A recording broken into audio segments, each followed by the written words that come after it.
Today's scripture reading is from the Gospel of Mark, the 3rd chapter, verses 31 through 35, and that is in your Pew Bible in the New Testament on page 37. Hear the word of the Lord.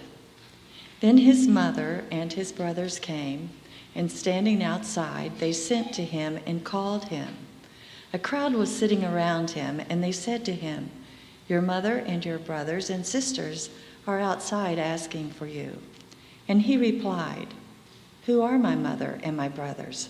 And looking at those who sat around him, he said, "Here are my mother and my brothers. Whoever does the will of God is my brother and sister and mother." The word of the Lord. Thank you, Linda. I have a few props to help me today.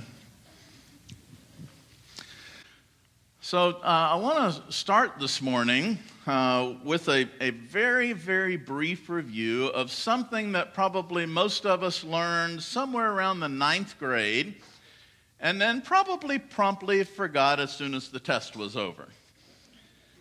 And that is how science organizes and classifies living things. Now, maybe these layers of classification will ring a bell for you.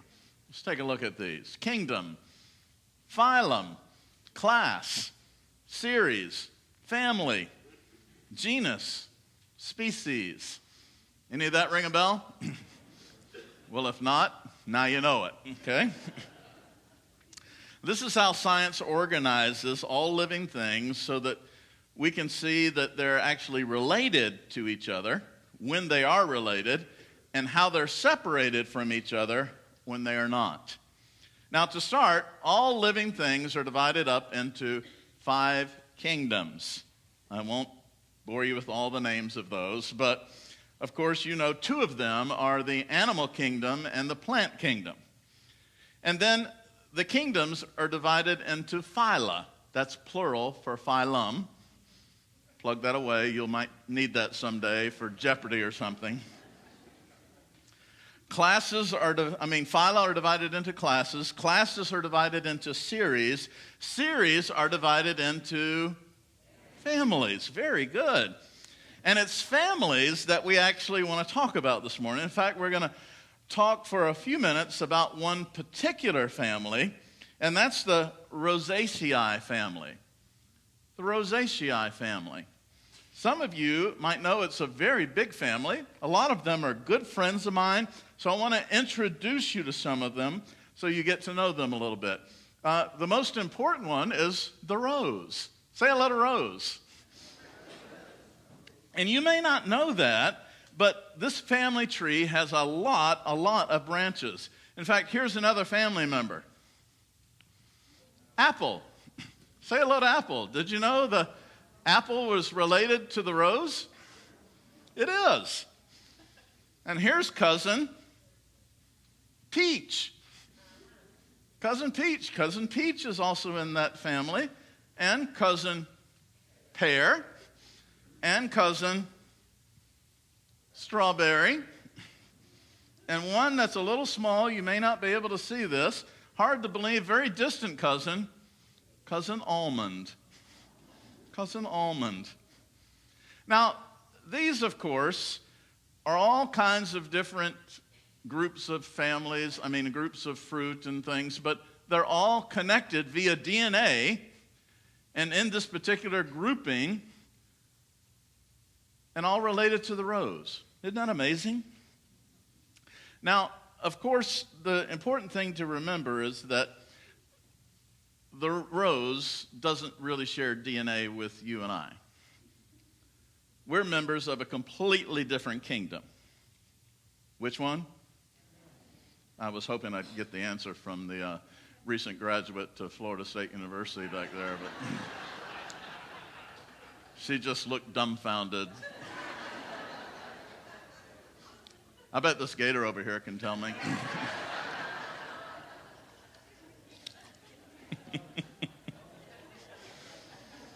That's what happens around here. I won't even begin to ask those Buckeyes what they think.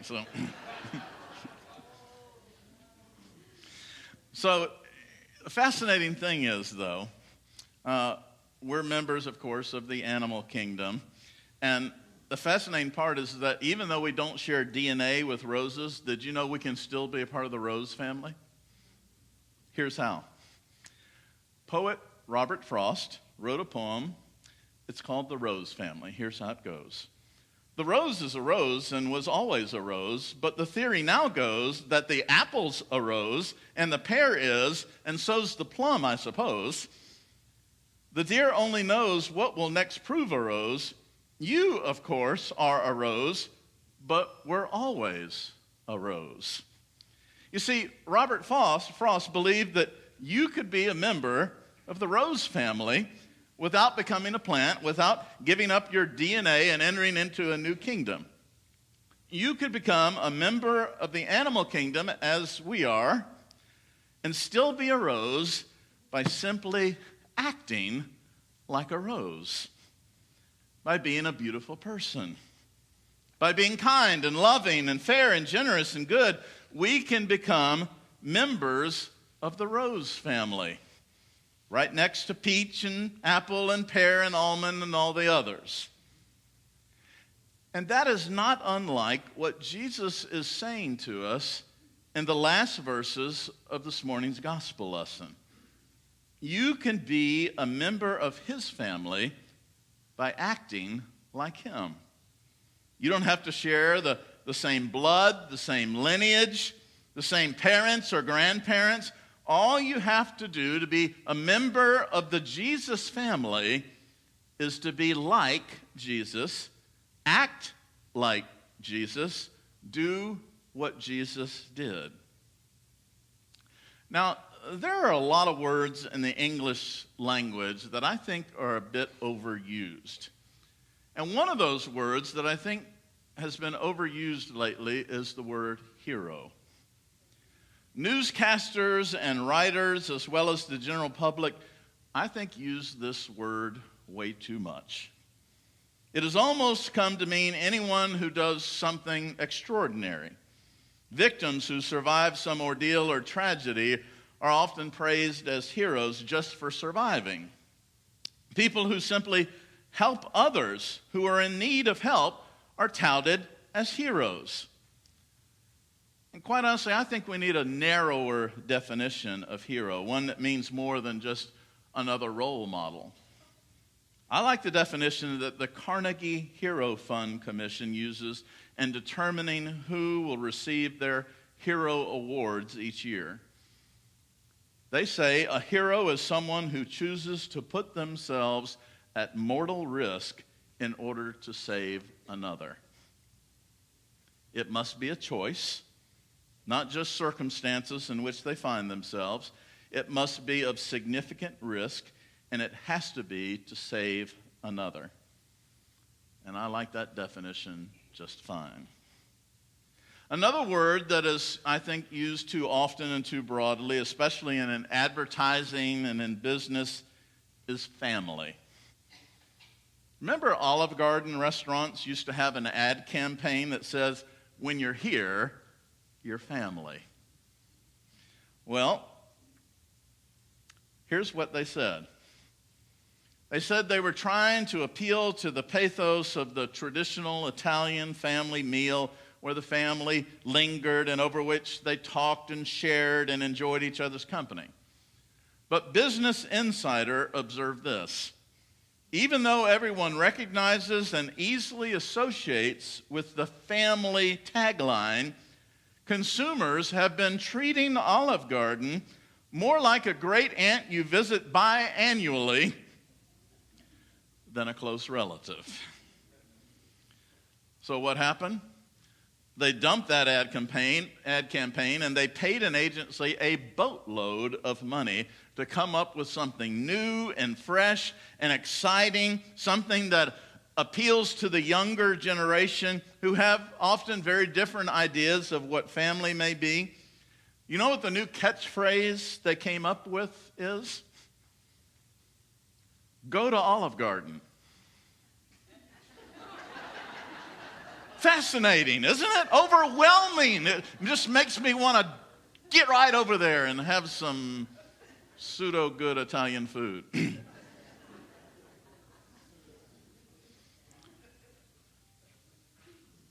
Go to Olive Garden. Now, most of us have heard or even worked for a company where the boss assures us that the company is family.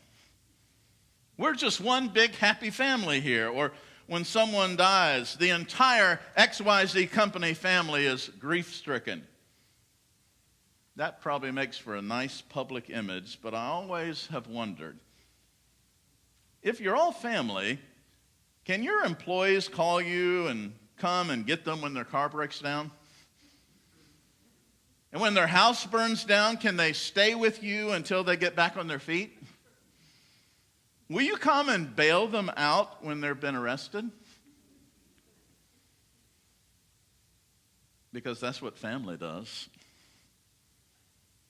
In fact, this kind of activity, this kind of behavior, this kind of relationship, according to Jesus, pretty much determines and defines what it means to be family. There are, it turns out, at least two kinds of families. There is that one you're related to through DNA, blood relations. And there are those that you're related to by way of faith and love and commitment. Now, sometimes those two groups are the same people, and that is fantastic when that happens. It's one of the sweetest things in life.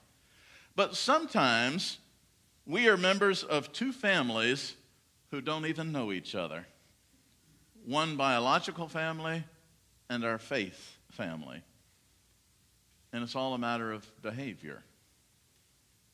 With just a little bit of research on the internet, I discovered that there is no shortage of ideas when it comes to defining what a strong family is. For example, one of my favorites was published by the University of Alabama on their Parenting Assistance webline. It included 6 characteristics of strong families. First, members spend a significant amount of time together.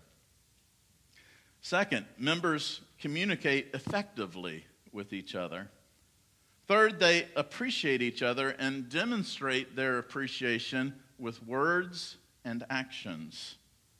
Fourth, they're committed to each other and seek to make decisions that will promote unity and harmony. Fifth, they demonstrate good coping skills, standing together in times of crisis or trouble. Number 6, Gene, would you hold up a finger because I'm ran out. Can you just hold one up? Thank you.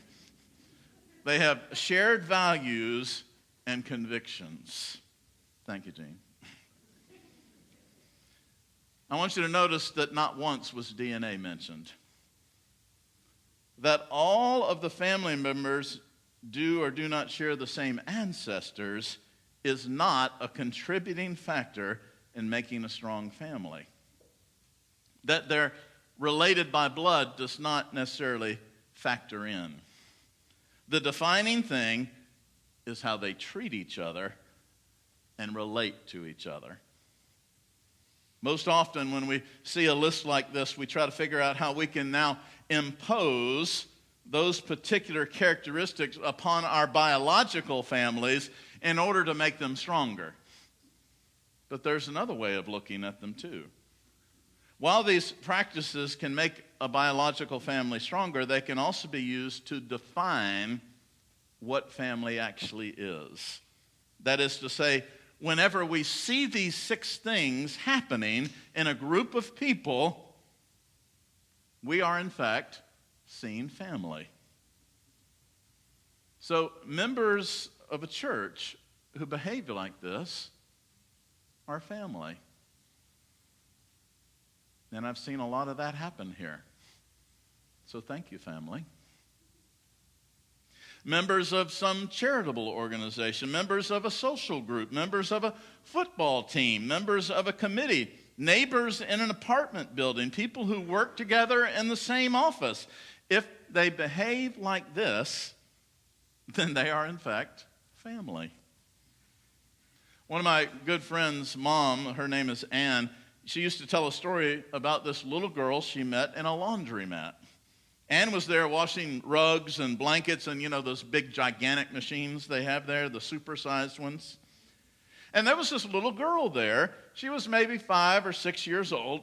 She was playing with her doll while her mother read a paperback book, and they were waiting for their wash to get completed. Well, the little girl was clearly fairly bored and lonely, and so she struck up a conversation with Ann, covered all sorts of topics. Some of them were marginally inappropriate about the machinations of this little girl's household and family life. But eventually, as the blankets and rugs were moved to the dryers and the conversation ebbed, they both became quiet, just staring at the dryers and having private thoughts. And then all of a sudden, the little girl, she taps Ann on the shoulder and says, "Hey, let's be cousins." And Ann thought about it for a moment. She said, "I don't know. Being a cousin is a pretty big commitment." And just as she said it, really in jest, she saw the little girl's face begin to sadden, and she realized that for her this was no light or laughing matter. So Ann said, "Okay." She stretched out her hand. "Put it right there, cuz." They shook on it, and they became cousins. It was a decision. And friends, we can decide and be related to Jesus if we choose to. That's what he says. If we act like him, well, then we're members of his family. The family known as the Christian church, the family of God. And I really, really, really hope that you've joined. I mean, it's really a fun and challenging and love-based, get things done, make a difference group of people. And if you have joined, I hope you'll tell others about our family and invite them to come and be a part of us too. And if you haven't joined, know that the door is wide open and that the family members and our Father are waiting with great anticipation for you to come on in. And I hope you will, sooner rather than later. Amen and amen.